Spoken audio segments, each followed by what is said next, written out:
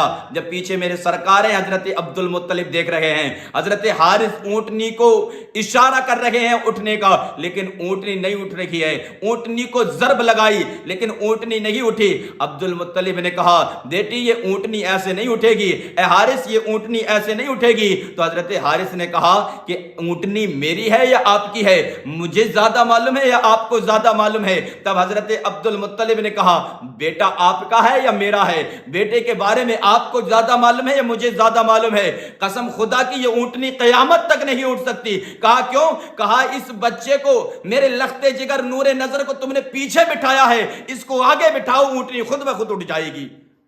حضرت حارث کہتے ہیں کہ میں نے حضرت حلیمہ کو پیچھے بٹھایا اور آپ کی گودی میں سرکار کو دیا. جیسے ہی گود میں سرکار ہیں, آگے سرکار ہیں, اونٹنی خود بخود اٹھی اور جب چلی تو ایسے چلی جیسے کہ ہوائیں چلتی ہے.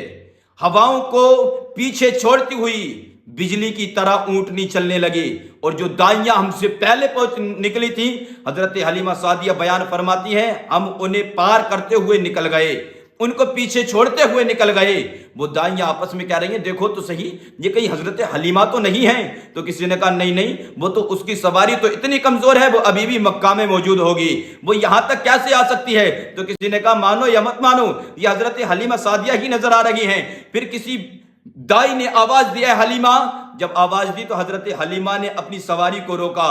تو وہ دائیاں کہنے لگی لگتا ہے کہ تو مکے میں سواری کو بدل کر آئی ہے. تب حضرت حلیمہ نے کہا سواری بدل کر نہیں آئی, بلکہ سوار بہت خوبصورت لے کر آئی ہوں, سوار ہی بڑا حسین و جمیل ہے. اور آپ جو ہیں تیز رفتاری سے آگے بڑھنے لگی. آپ بیان فرماتے ہیں کہ رات ہو گئی ہمیں ایک جگہ سفر پر, جب ہم سفر کر رہے تھے تو رات ہو گئی, اور جہاں پر ہمیں رات ہوئی اور جس قبیلے میں ہم ٹھہرے وہ قبیلہ حذیل تھا.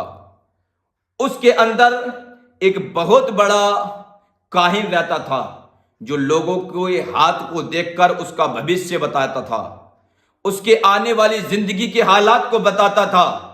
حضرت حلیمہ سعدیہ بیان فرماتی ہیں اس کے پاس چند لوگ بیٹھے ہوئے قبیلہ حذیل کے, اور وہ بتا رہا ہے لوگوں کو کہ اے لوگوں کہ ایک بچہ پیدا ہو چکا ہے جس کا نام محمد ہے, وہ اللہ کا آخری نبی ہوگا. جب تم اسے کہیں دیکھو تو اس کو جان سے مار دینا. حضرت حلیمہ سعدیہ بیان فرماتی ہیں کہ دائیاں ایک ایک کر کے اپنے بچے کو دکھا رہی ہیں.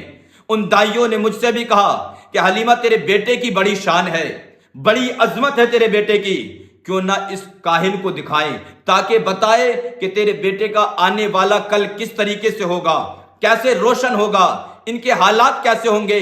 حضرت حلیمہ سعدیہ بیان فرماتی ہیں کہ میں اپنے بچے کو لے کر اس کاہن کے پاس پہنچی اور اس سے کہنے لگی کہ اس بچے کی بڑی اعلیٰ شان ہے کہ جب یہ پیدا ہوا تو اس کی ماں نے شام کے محلات کو دیکھے تھے. سبحان اللہ, شام کے محلات مکے میں لیٹے لیٹے دیکھے تھے.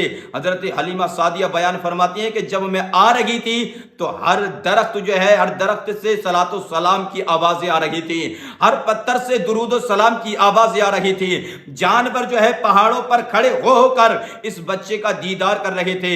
حضرت حلیمہ سعدیہ بیان فرماتی ہیں وہ کاہن کبھی مجھے دیکھتا ہے, کبھی اس بچے کو دیکھتا ہے, اور ایک بار اس نے بآواز بلند آواز لگائی, کہا اے قبیلہ حذیل کے لوگوں جلدی آؤ, جس بچے کا میں ذکر کر رہا تھا, جس کے بارے میں بتا رہا تھا, وہ بچہ آ چکا ہے, وہ کہیں اور نہیں, وہ تمہارے قبیلے کے اندر موجود ہے.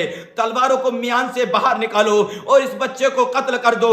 حضرت حلیمہ سعدیہ بیان فرماتی ہے جب میں نے اتنا سنا تو میں وہیں پر سہم گئی, میری آنکھوں سے آنسو نکلنے لگے, میں تڑپ گئی. میں نے کہا میری آنکھوں کی ٹھنڈک ہے میرا بچہ, میرے دل کا قرار, میرے دل کا سکون ہے میرا بچہ, کہیں ایسا نہ ہو یہ مار دے. حضرت حلیمہ سعدیہ بیان فرماتی ہے میں رو رہی ہوں, میری آنکھوں سے آنسو کے قطرات گرے, اور جیسے ہی چہرے مصطفیٰ پر گرے اور میں نبی کریم صلی اللہ تعالی علیہ وسلم کی آنکھ کھلی, میرے آقا مسکرائے, آسمان کی طرف کو دیکھا, اچانک ایک بجلی کڑکی, وہ تمام لوگوں کے اوپر گر گئی, اور جیسے ہی گری تمام لوگ خاکستر ہو گئے. نبی کریم صلی اللہ تعالی علیہ وسلم مسکرا رہے ہیں, غیب سے آواز آ رہی ہے اے مٹانے والوں, میرے محبوب کو قتل کرنے والوں تم مٹ سکتے ہو, تم قتل ہو سکتے ہو, تم فنا ہو سکتے ہو, تم مر سکتے ہو, لیکن سرکار کو کوئی بھی بال بیکا نہیں کر سکتا. تبھی تو اعلیٰ حضرت کہتے ہیں مٹ گئے مٹتے ہیں, مٹ جائیں گے سبادہ تیرے, نہ مٹا ہے نہ مٹے گا کبھی چرچا تیرا.